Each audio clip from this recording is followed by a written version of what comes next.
learned about pirates and privateers from a book called Pirates of the Atlantic. Ah, yes, yeah. Yes, I bought it in the Maritime Museum in Halifax. It's by And Dan. is it autographed?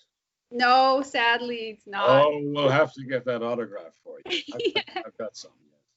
Yes. Is Dan Conlon still alive? Oh, yes, he works at the Pier 21 Museum. Oh, great. Okay. Well, I must go there and get an autograph. There's actually a whole chapter here about Oak Island. I was quite pleasantly surprised. Mm-hmm. This is from the book. And Yes. Well, it's highly conceivable, that there would be. it's just right here. Yeah, it's highly conceivable that some of the fellows, like we're talking here about Anderson and Rogers and Kidd and so on, would have buried something on an island. Because of the fact that many of them, you had to split. If you were a privateer, you had to split your booty, whatever you took, 50% the crown. So Right. the king had half of it. So basically, they would skim a little off the top and bury it somewhere and back and get it later. So they told him how. Here's what we've got to declare. So you take her half, keep the other half. So that would probably be like as to why pirates and privateers buried some treasure on Oak Island shore. Mm-hmm. Yeah.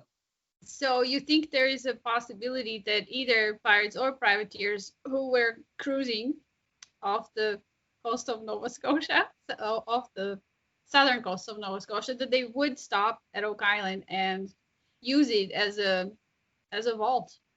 Oh, for sure. No doubt.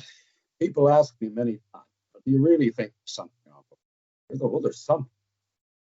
So, I don't know what's on Oak Island. I don't think anybody really does. There's a few clues coming.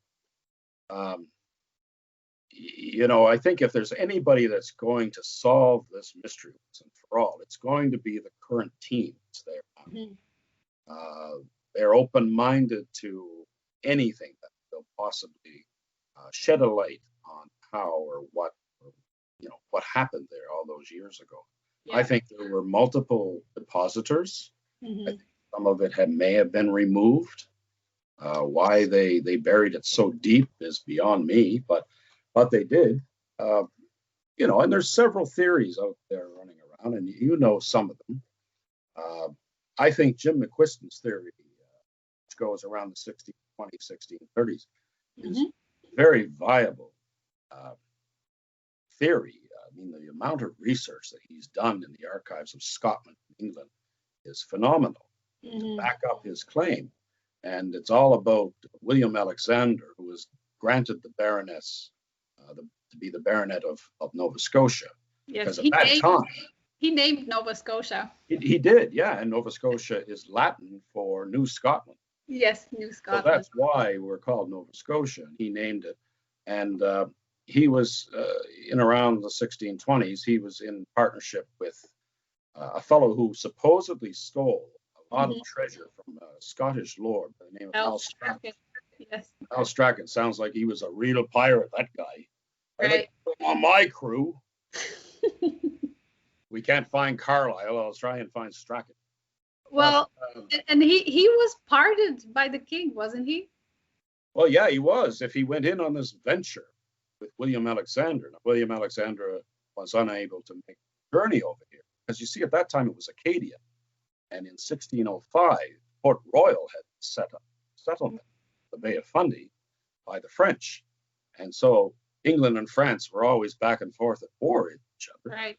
And so King Charles I, the same one who lost his head, he gave Strachan a pardon if he would finance and get in partnership with William Alexander, which became William Alexander's son, who actually came to Nova Scotia, set up a settlement in Halifax Royal, right, which is the cradle of the nation of Canada. It's where everything pretty much began. There were some smaller settlements that were not permanent, like La Have, of the La Have River, so on, 1604. But really, a permanent settlement was in around the Annapolis Royal, Port Royal area. Um, so now there was a war between France and England at the time. So Charles I thought this was a good idea. So the men were gathered in Scotland, resources, everything they needed to set up communities, about 50 communities around Nova Scotia. Well, they didn't get that far because while they were setting up the town of Annapolis Royal, uh, there was a treaty between France and England, and of course there were no cell phones in those days, or as we pirates called them, shell phones. But what happened was they found out months later, and they were only given like 3 months to vacate Annapolis Royal and hand everything over to the French. So it was in around March or April of that year, and bad storms in the North Atlantic at the time. So they had to do something, and many believe, as Jim does, that they set up and probably distributed some of Strachan's wealth, treasure, stolen treasure, on Oak Island. That might be what's there. And apparently there is evidence near Oak Island of a sunken vessel. And some artifacts have come up that have had the silverware with the crest of Strachan, I believe, on the silverware. And also there's a tie-in too. Right? The stags. The stag. Yeah. And they were also in with the Keith family as well. And as we know, Alexander Keith. So on. So that's another branch of the family much later on in the 1820s. But it's very interesting to look at Jim's research that he's done. I haven't read all 6 books yet, but there's a plug for you, Jim, if you're watching. Look for his books, folks. They're amazing, as well as Alessandra, as you can see on the bookshelf behind her. She's got some great Adventures of Nikki. Yes. And they're a favorite. I'll tell you, I couldn't put them. Thanks. So his research is very, very extensive, and I like that. Now, the other theory about Oak Island, I basically have 3. Is the one that was shared with me by Dan, the late Dan Blankenship. Wonderful man, a real man's man who experienced, war in Italy, in the Second World War, and so on. Very interesting fellow to sit down and talk to. It's a shame that he's gone. But I looked at him one day and I said, "So Dan," I said, "you've been here 50 years, 50 years. Tell me, what do you really think happened on this island?" I want to know too. What did he tell you? He's a legend. Yes. Well, he said he seemed to place it in around 1518 to 1532. And it was at that time the Spanish conquistadors, Cortez and Pizarro, ravaging the Aztecs and the Mayans. Cortez was in Central America and Mexico, while Pizarro later on went down Peru and stole treasures from the Incas. And a lot of people were killed and so on in this expansion because they felt God wills it. But a lot of those treasures, again, were on these Spanish galleons, the treasure fleet coming up the coast, right, waiting to hit the Gulf Stream. And what happened, what Dan thinks happened, is that a hurricane probably came up the coast, as they do today, right, blew them off course northward into Mahone Bay. Several of the ships damaged, and they decided that they couldn't sail back with some of those vessels and scrap them, and some of the treasures that were on them would have made the other vessels too heavy, so they buried some of it on Oak Island. So there could be Aztec and Mayan and Inca treasures on the island, and there has been some evidence of some things found that could be dated back 800 and 900 years ago, which would probably be something in that vicinity if they were made by Aztecs and Incas. Would the coconut fiber be evidence of that? Oh, of course. Fiber that was in the Money Pit and in Smith's Cove? Well, the nearest coconuts I've ever found in my sailing has been Bermuda. So how the coconut got there on Oak Island, it would have to come from the tropics, I think. Hmm. Right. Palm trees and so on, and that would be the nearest place they would get some. Now, Bermuda was a haven for pirates as well, so they Right. would have used that probably for packing Hmm. things from breaking or whatever, stowing cargo. But that's another mystery. That's a long-held mystery of Oak Island that just can't seem to be explained. But the other theory too is of course the Templars, and I know that's one that you are fond of. And given the fact of the cross the cross that was found, and again some of the Masonic Templar carvings and rocks and so on, the way Hmm. things are made out, the drilled rocks. I mean, the team just found a drilled rock on a couple of shows back, New Season 8. That tells me that's the first one, I think, since 1860 that is found on the island up near Lot 15. Hmm. And it was buried, right? The drilled Yes, it rock was. covered with dirt, so it wasn't sitting on top. Yes, well, in today's world, in surveying, when they're mapping something out or whatever, they use pins down in the ground, survey pins. Back in those days, they used a rock, drilled the rock, and then their posts and their measurements and so on to lay out land. So that probably has something to do with it, I would think. Templars and Nolan's Cross. It lines up.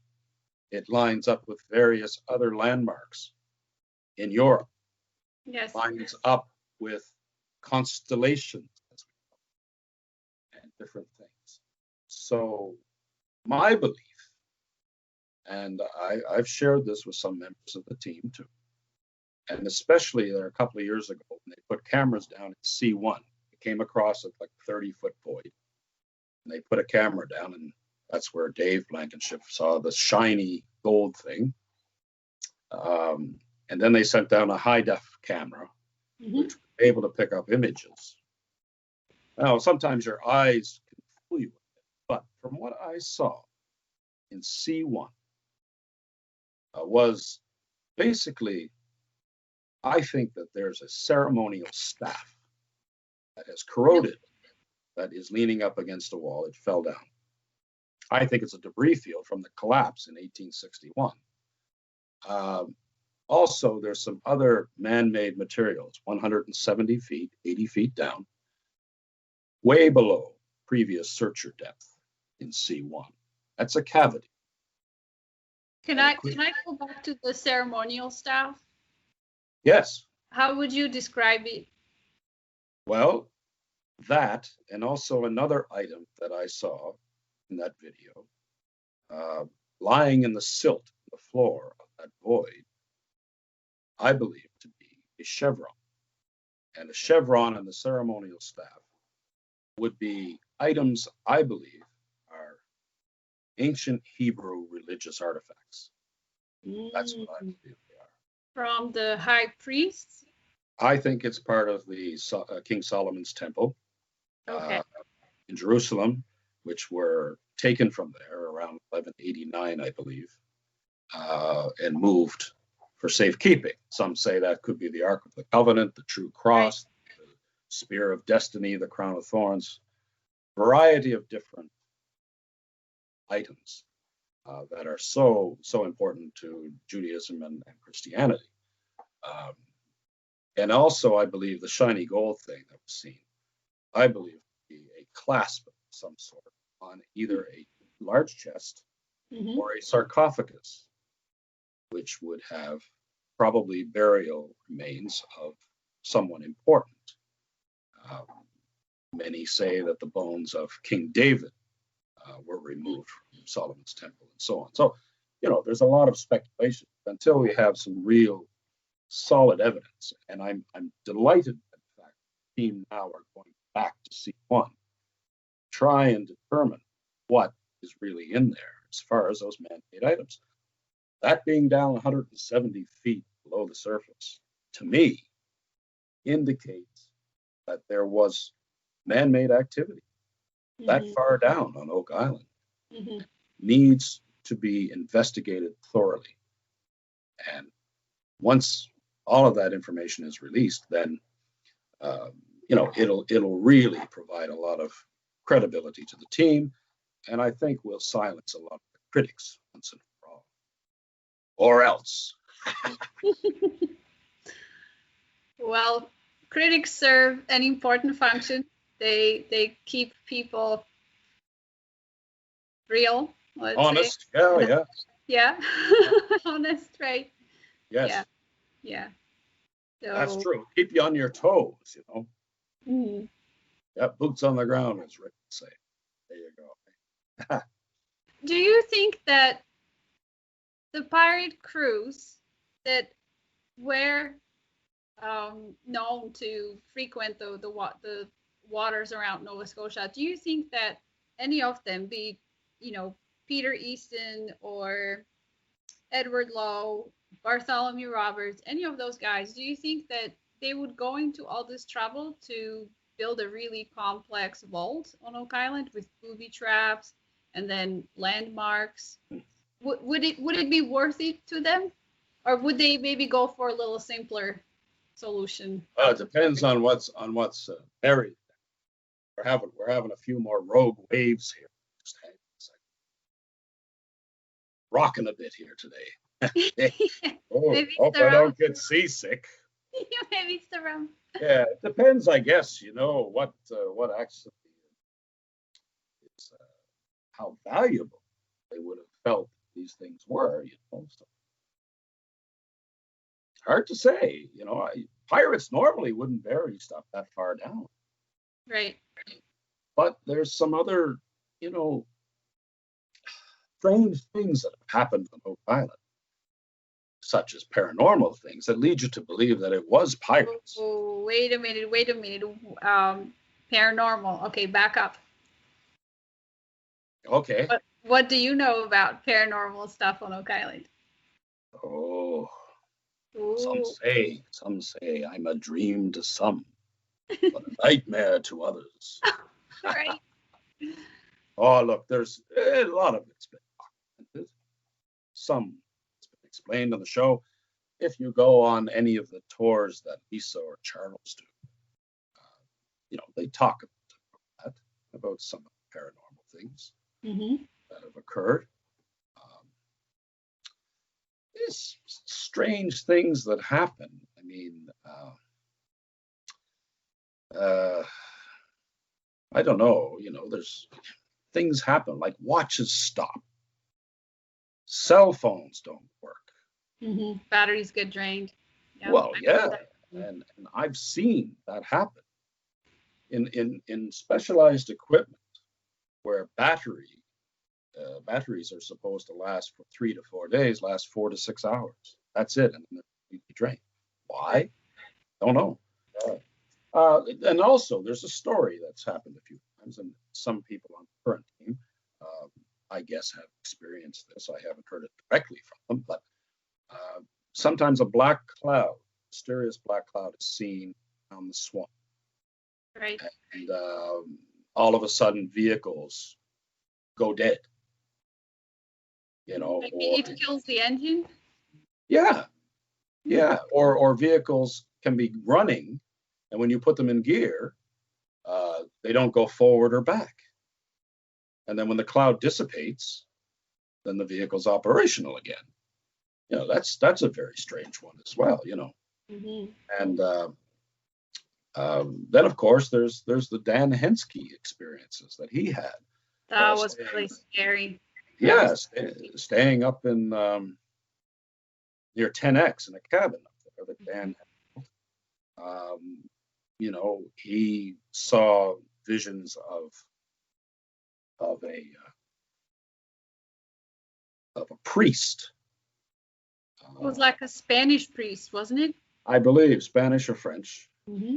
Again, I haven't heard this directly from Dan Henske, so it's second, third hand. But, a priest who claims to have been had his throat slit and was left in a hole, and that was a traditional thing that pirates would do, being very superstitious. Right.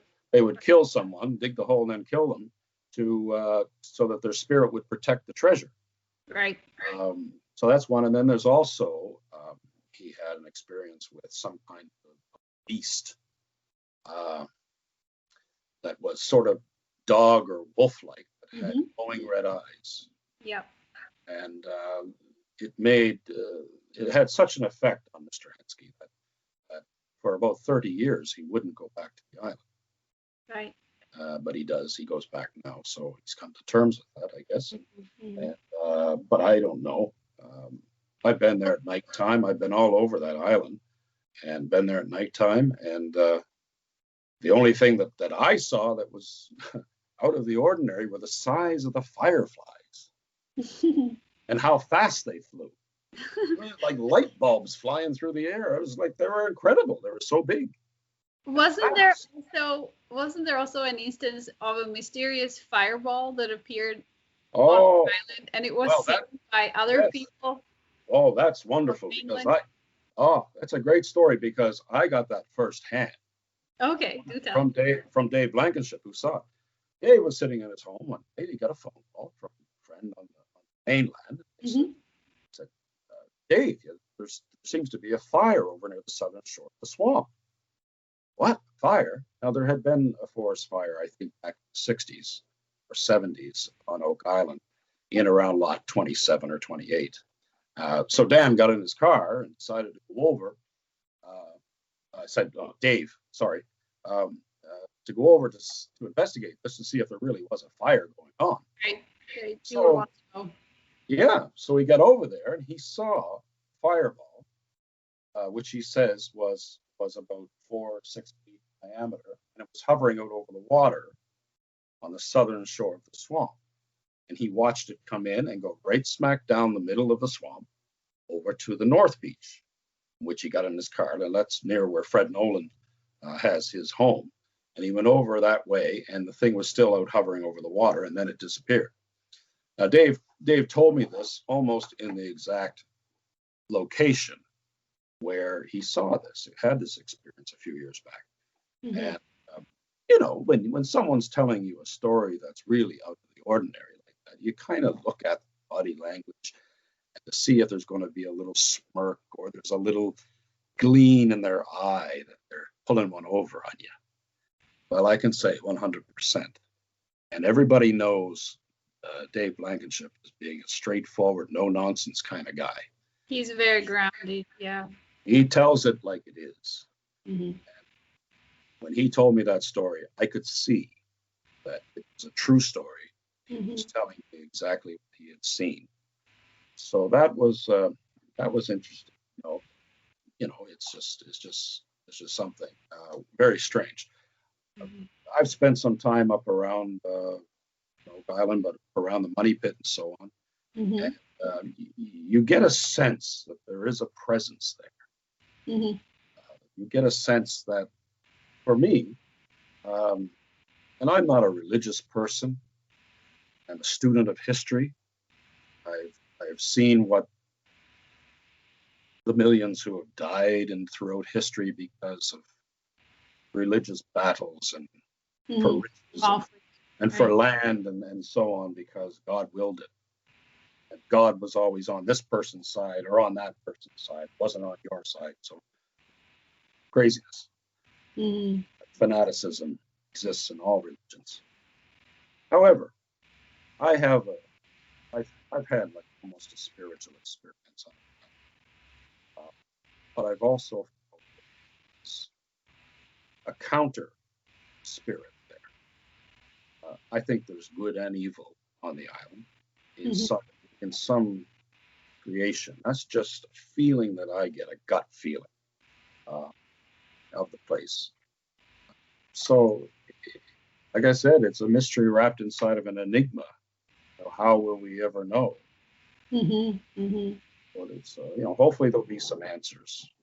I believe in the next 2 years we'll have some answers from the island that give us some idea. I think they're on the verge of exposing and bringing to the surface some wonderful artifacts that will rewrite history, that we've been taught over the years. So that's exciting for me, as a history student. I went to Dalhousie and took a degree, and I've also got a minor in history that I can teach in the school. So Canadian and English history, as well as European and some American. So I've always been fascinated with Oak Island, as I mentioned ever since I was a young boy. Yes. We were taught about Oak Island school system, Mm-hmm. elementary school. We were told it was part of Nova Scotia history, that maybe pirates did something. Who knows? Well, it sounds like Oak Island loomed in, or that loomed over you, or that you grew up in the shadow of Oak Island as a child. Yeah. And then there was your father's experience. You remember the day of the Restall tragedy, so it must have made big impression on you at the time. I mean, you were young, but you understood that something serious was going on. And then you studied history. Now you're a pirate, and you're back on Oak Island. Yeah, it's funny because every once in a while, Oak Island crosses my path. Mm-hmm. I don't know why. It's not intentional. It just seems to happen. It's just very strange that this whole thing, this Pirates of Halifax that I created in 2007, was a result of a party. I had a pirate theme party at my house and got some gear and looked pretty authentic. And somebody showed a picture to somebody and somebody else and whatever. Then I get a phone call, like a month later, would you come over to the trade center in Halifax and be a pirate? And we'll pay you. Really? Yeah, for a convention or something. So I go over and I thought, well, this is pretty good. And then Tall Ships came, and I saw that Halifax, the history of Halifax and privateering, piracy, and so on, Scotia and Canada, just wasn't being exposed as much as it should have been. Mm-hmm. Mm-hmm. For tourism reasons as well as historical. And I thought that, I should probably put a group together and do this kind of thing to enhance festivals and have some fun and drink some rum. People pay us to drink rum and flirt with ladies and sing a few sea shanties nowadays. So it's a great little hobby in the second business. So, well, it also revives Nova Scotia's history, which is what I like to see, because it is very, very colorful and it really happened, So yes.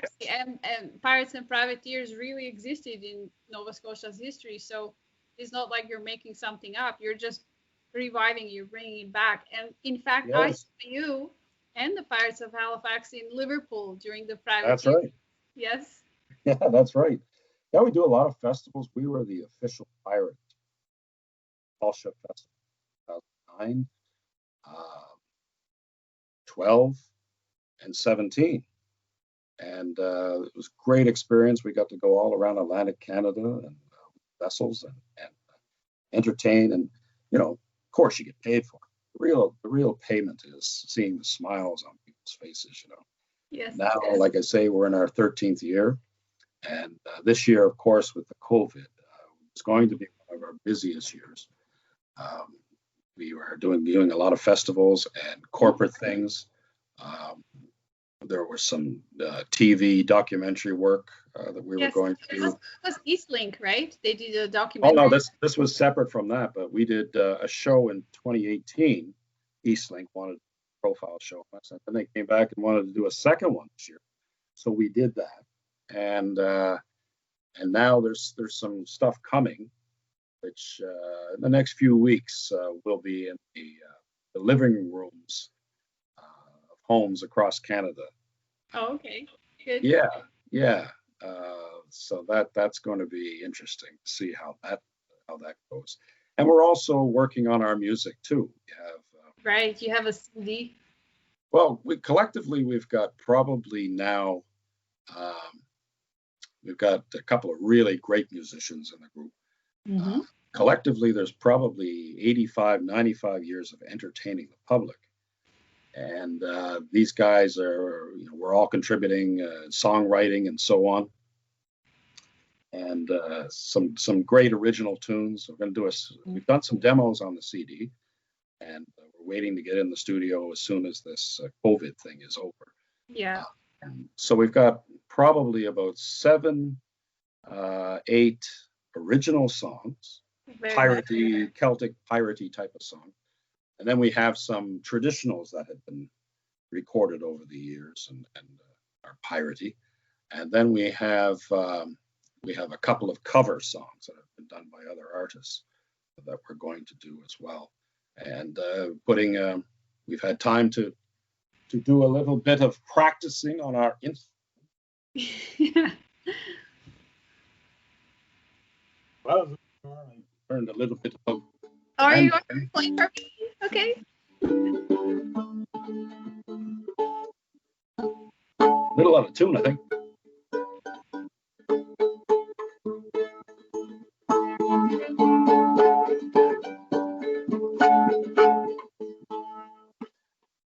Anyway, we won't bore you.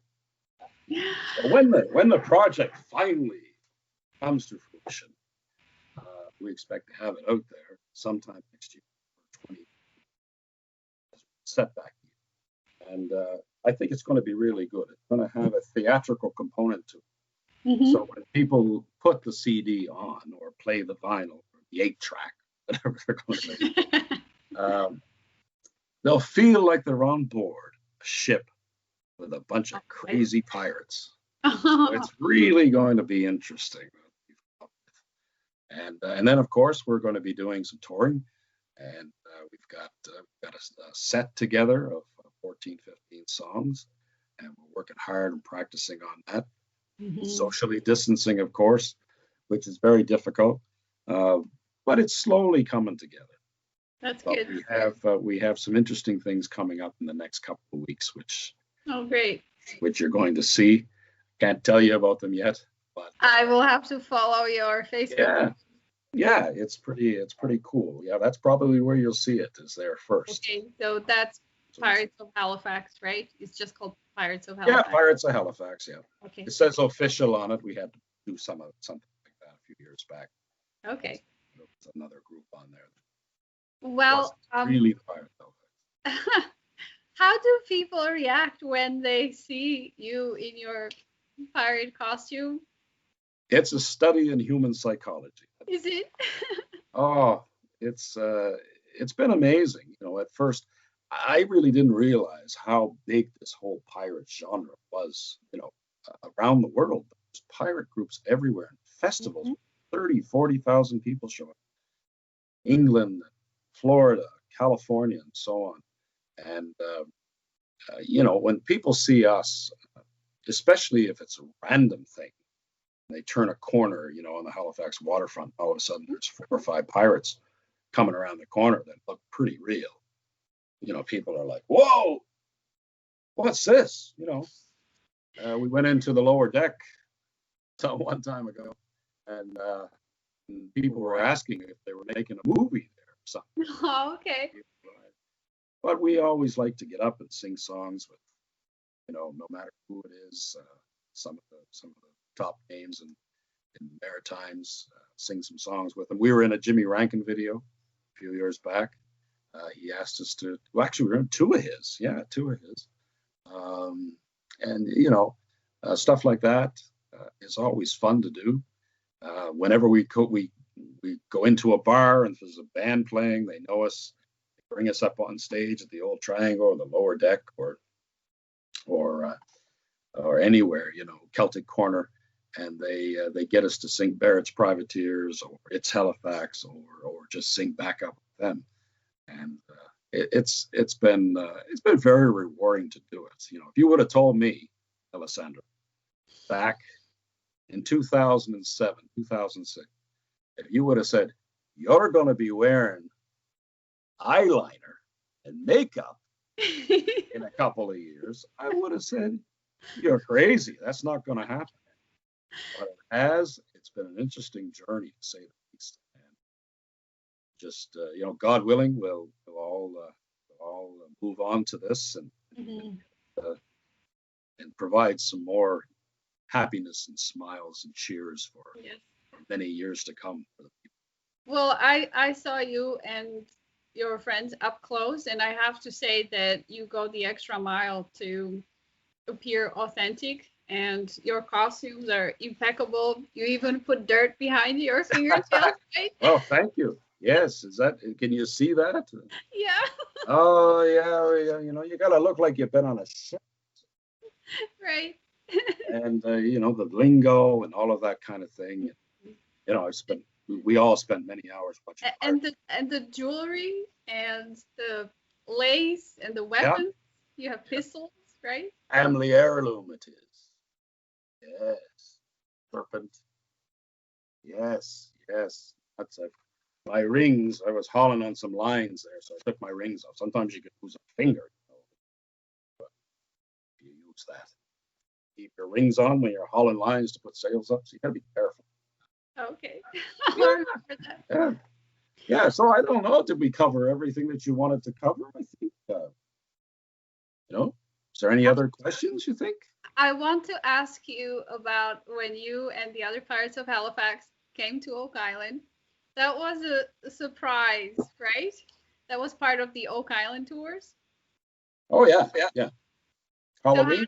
how did that go? Because I think that it was meant.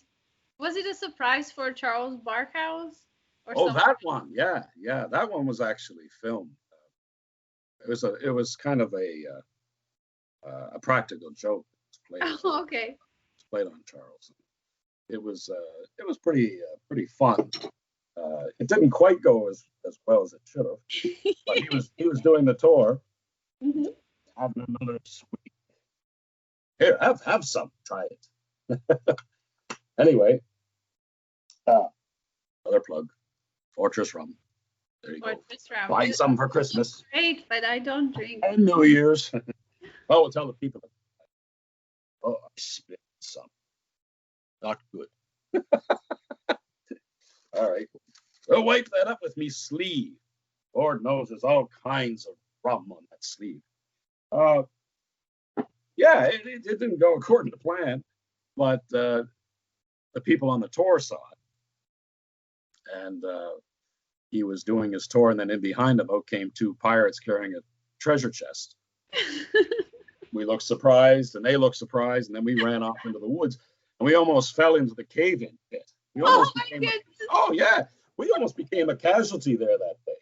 Jack Begley, till I find you, mate. Anyway, yeah, it didn't go according to plan, but it's dangerous around that cave-in pit.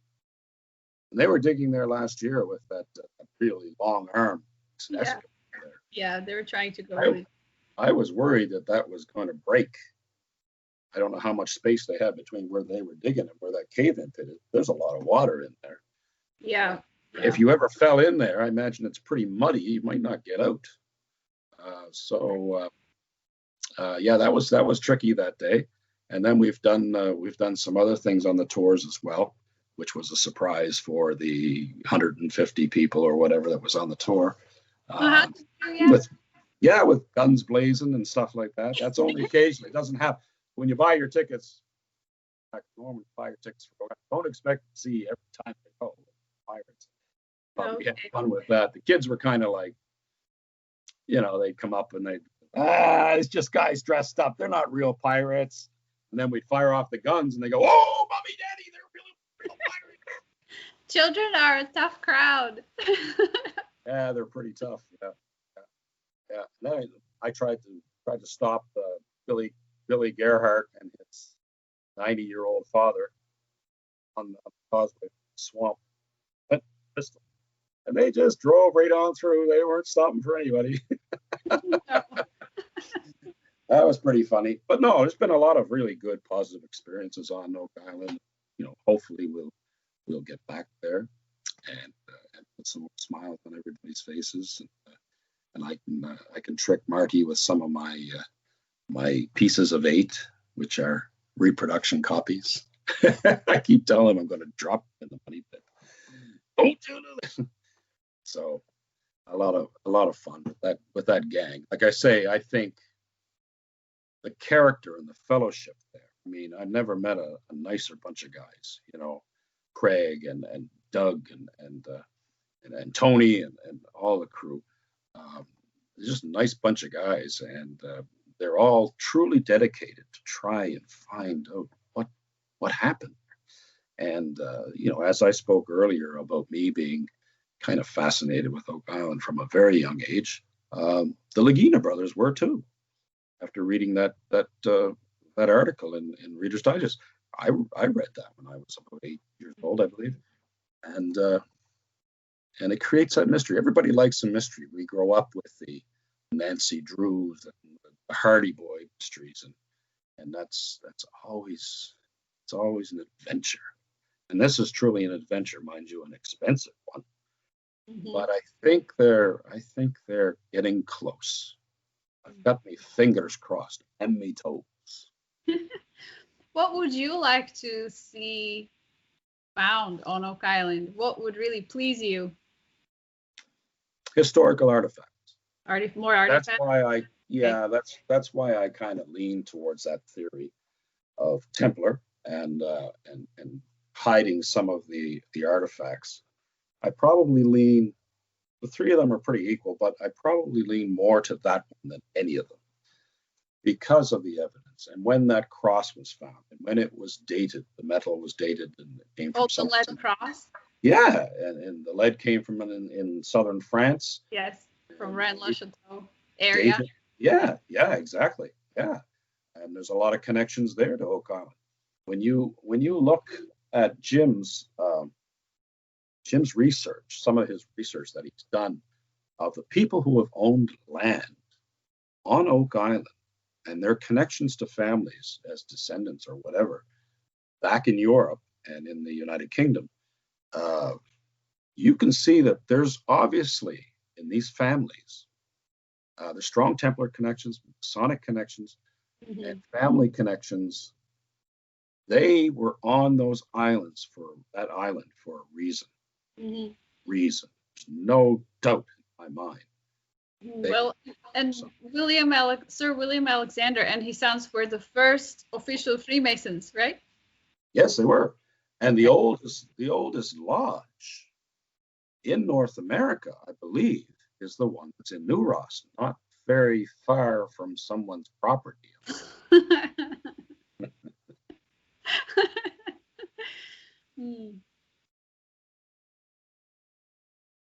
I feel like the mystery just intensifies. It's like a ball of yarn, just keeps getting bigger and bigger.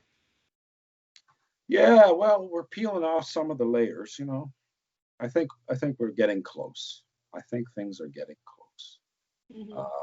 But I do lean towards that Templar because of what's in C1 in my mind, and your mind can play tricks on you, but seeing things on the silt on the bottom, up against the wall, and so on. I mean, you've probably seen the same pictures. A lot of people have. Mm-hmm. And the video of what when the cameras went down there. I think I have it on the Pirates of Halifax page recently, or my own page. And it's hard to say that there's nothing on that island. You see that 170, 180 feet, somebody put something down there. Why would they do it if it wasn't valuable? It wasn't worth protecting. That's the thing. Unfortunately, with the collapse in 1861, I think everything got shoved down into this cavity, Right. which is what we're seeing in C1, and the salt water has deteriorated a lot of it. Mm-hmm. However, anything that's gold and silver probably should be still in good shape. So we'll have to wait and see. I'm like everybody else. I'm on the edge of my seat every Sunday in Canada when it comes on. This 8th season looks very promising.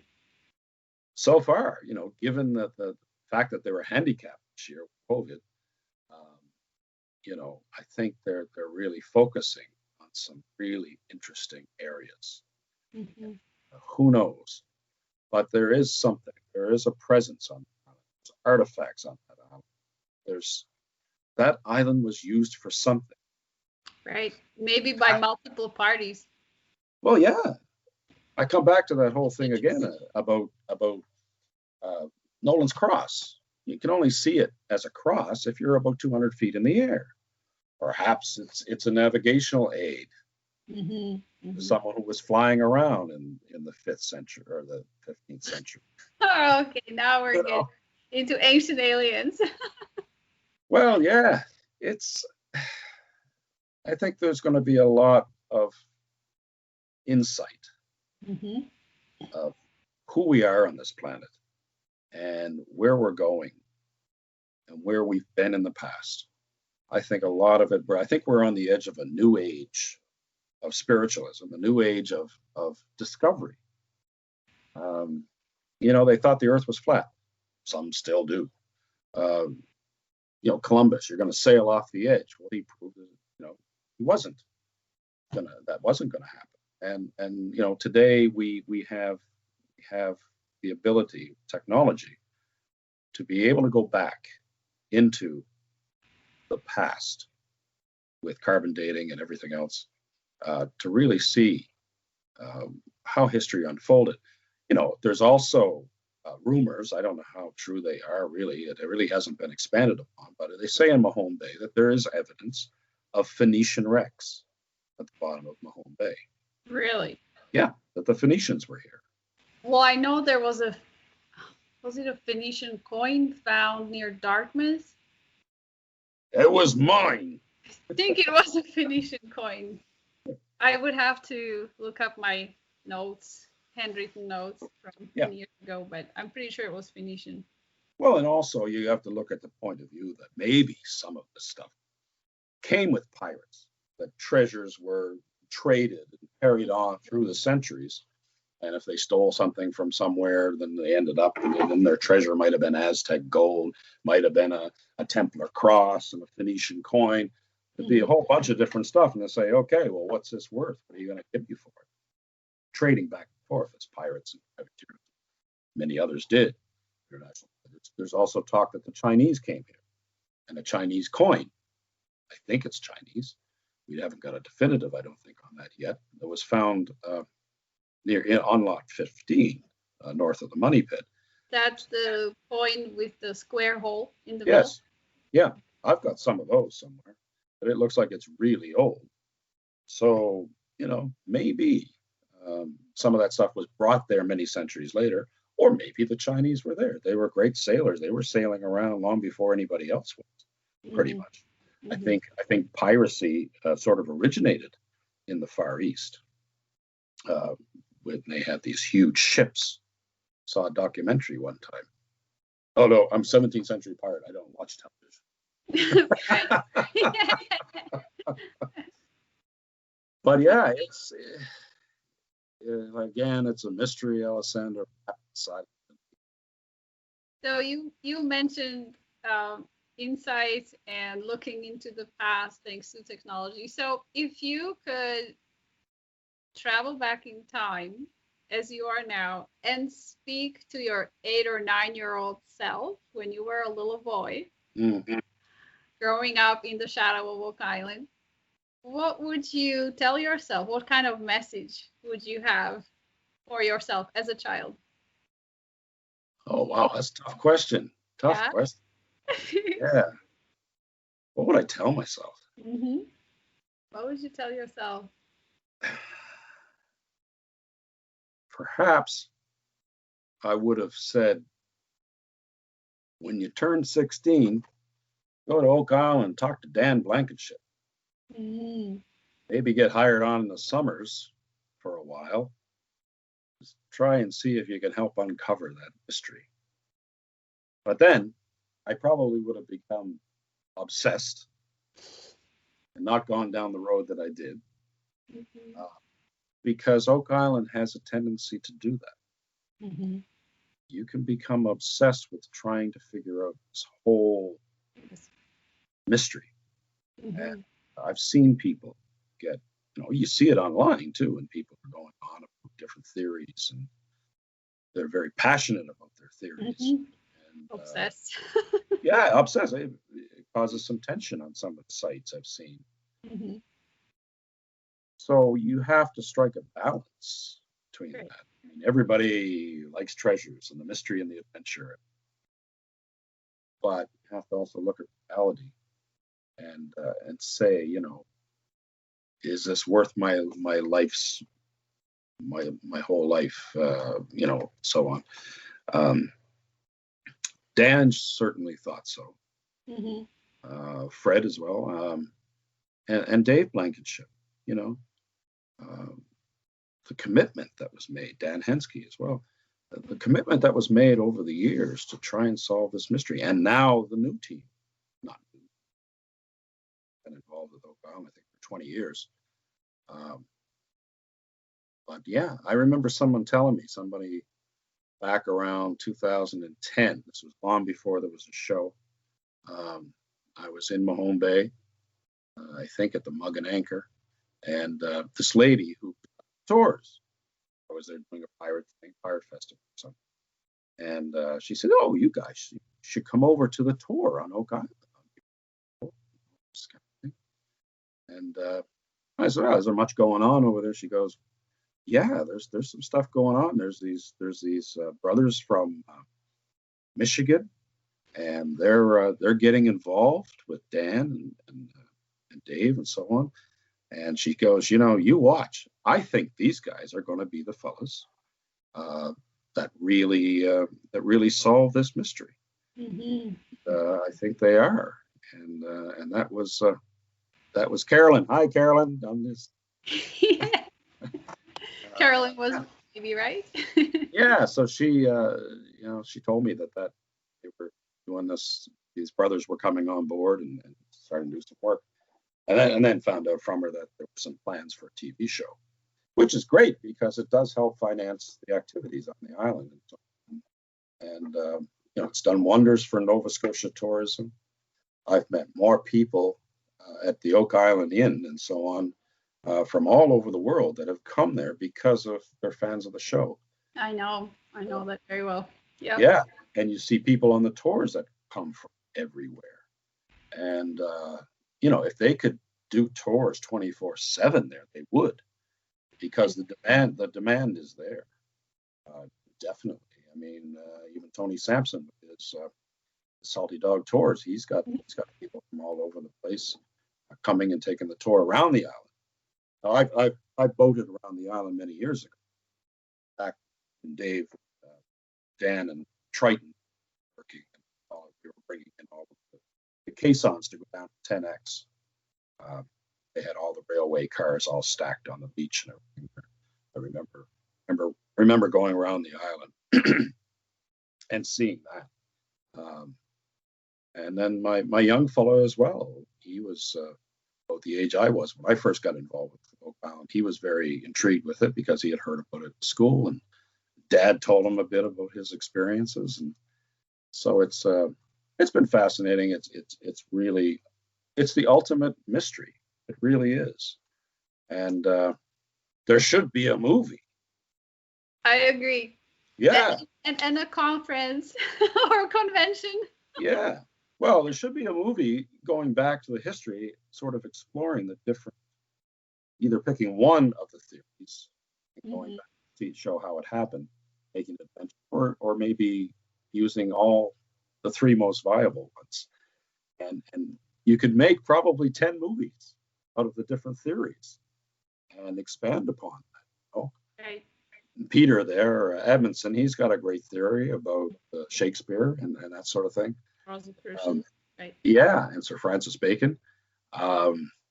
You could make a movie, and if they do one that involves pirates, I hope they pick Pirates Halifax.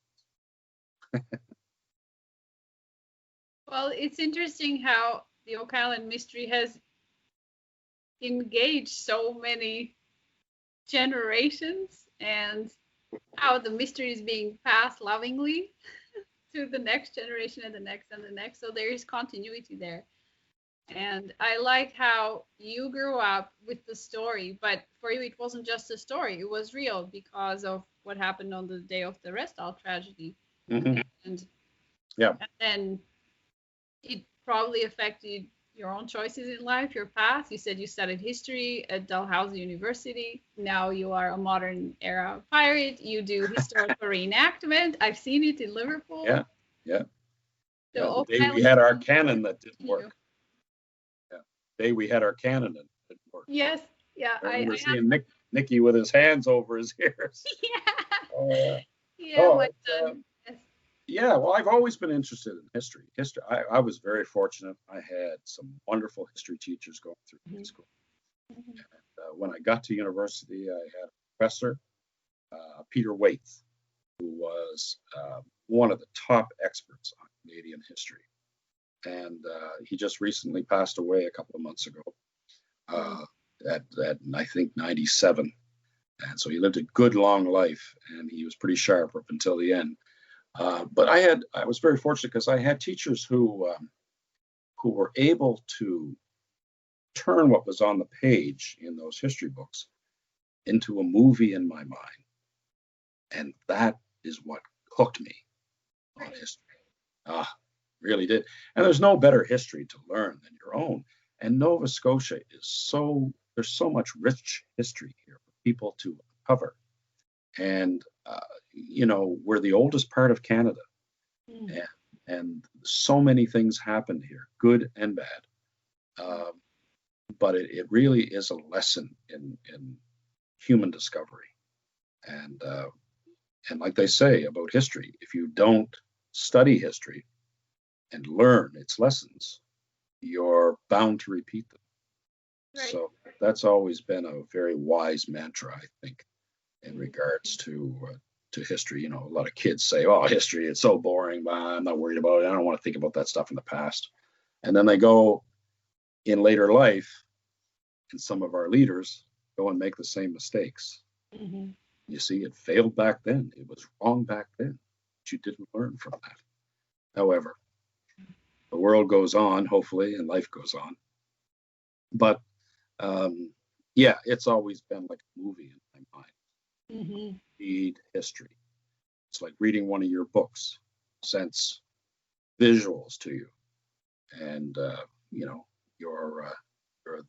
the Knights Templar, or you're Nicky, and you're in the boat, and you're going in the cave, the underwater cave.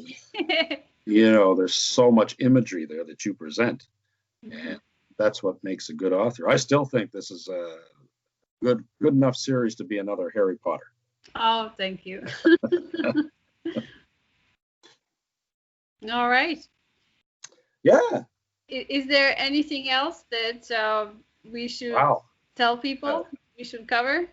I don't know. I think we pretty much covered just about everything. I could listen to you all night.